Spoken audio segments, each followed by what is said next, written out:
నకిలీ మద్యం కేసులో ఎక్సైజ్ అధికారులు దర్యాప్తు ముమ్మరం చేశారు. నకిలీ మద్యం తయారీని గుర్తించడంలో అలసత్వం వహించారన్న కారణంతో ఎక్సైజ్ సీఐ హిమబిందుపై ప్రభుత్వం వేటు వేసింది. సుమారు 2 కోట్ల విలువైన నకిలీ మద్యాన్ని అబ్కారీ శాఖ అధికారులు పట్టుకున్నారు. సీఎం ఆదేశాలతో నకిలీ మద్యం స్థావరాలపై దాడులు జరుగుతున్నాయని మంత్రి అనగాని సత్యప్రసాద్ స్పష్టం చేశారు. అన్నమయ్య జిల్లా ములకల చెరువు సమీపంలో నకిలీ మద్యం ఘటనపై విచారణ వేగంగా సాగుతోంది. ఘటనను తీవ్రంగా పరిగణించిన ప్రభుత్వం సంబంధిత అధికారులపై చర్యలు తీసుకుంటోంది. ఈ క్రమంలోనే తాజాగా ఎక్సైజ్ సీఐ హిమబిందుపై వేటు వేశారు. నకిలీ మద్యం తయారీని గుర్తించడంలో అలసత్వం కారణంగా ఆమెను విధుల నుంచి తొలగించి విజయవాడ ఎక్సైజ్ కమిషనర్ ఆఫీసుకు అటాచ్ చేస్తూ ఉత్తర్వులు జారీ చేశారు.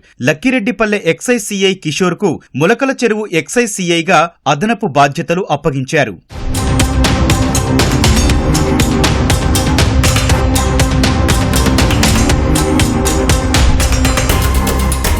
చాలా చోట్ల వైన్స్ బార్లకు నకిలీ మద్యం సరఫరా జరిగినట్లు ఎక్సైజ్ శాఖకు సమాచారం అందింది. ఆ మేరకు ఏ దుకాణాలకు నకిలీ మద్యం సరఫరా అయ్యిందనే దానిపై ఆరా తీస్తున్నారు. ములకల చెరువు నకిలీ మద్యం కేసులో A1 గా ఉన్న జనార్దన్ రావును అరెస్టు చేసేందుకు ప్రత్యేక నిఘా పెట్టామని ఉమ్మడి కడప జిల్లా ఎక్సైజ్ శాఖ డిప్యూటీ కమిషనర్ జయరాజ్ తెలిపారు. ఇప్పటికే జనార్దన్ కు చెందిన 2 ప్లాంట్లను సీజ్ చేసినట్లు చెప్పారు. ప్రాణాంతకమైన స్పిరిట్ ఉపయోగించి నకిలీ మద్యం తయారు చేస్తున్నారన్నారు. కేసులో ఎంతటి వారున్నా వదిలిపెట్ట వద్దని సీఎం స్పష్టమైన ఆదేశాలిచ్చారన్నారు. స్పిరిట్ ఎవరు అమ్మకూడదు, కొనకూడదు కూడా.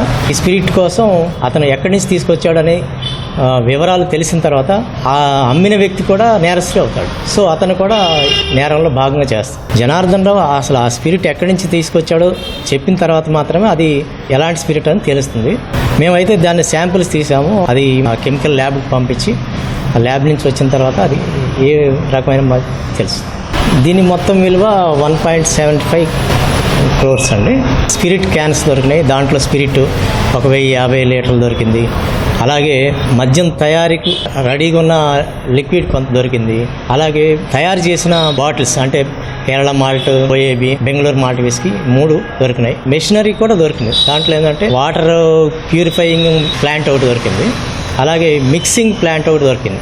అవే కాకుండా లేబుల్స్ వీటన్నిటిని ఉపయోగించి అక్రమంగా మద్యం తయారు చేస్తుంది. సీఎం చంద్రబాబు ఆదేశాల మేరకు ఎక్సైజ్ అధికారులు నకిలీ మద్యం స్థావరాలపై దాడులు చేస్తున్నారని రెవెన్యూ మంత్రి అనగాని సత్యప్రసాద్ స్పష్టం చేశారు. నకిలీ మద్యం తయారు చేసే దొంగల ముఠాను తమ ప్రభుత్వమే పట్టుకుందన్నారు. నకిలీ మద్యం మూలాలు మొత్తం తాడేపల్లి ప్యాలెస్ చుట్టే ఉన్నాయన్నారు. నకిలీ మద్యం గుట్టు తాము విప్పితే అమెరికాను కొలంబస్ కనిపెట్టినట్లుగా నకిలీ మద్యం అంశాన్ని జగనే కనిపెట్టినట్లు సంబరాలు చేసుకోవడం విడ్డూరంగా ఉందన్నారు. 5 ఏళ్ల వైసీపీ పాలనలో నకిలీ మద్యం వల్ల 30,000 మంది ప్రాణాలు కోల్పోయారని ఆగ్రహం వ్యక్తం చేశారు. జంగారెడ్డిగూడెంలో 27 మంది కల్తీ సారా తాగి చనిపోతే అవి సాధారణ మరణాలని నాడు జగన్ అసెంబ్లీలోనే చెప్పిన విషయం గుర్తులేదా అని ప్రశ్నించారు.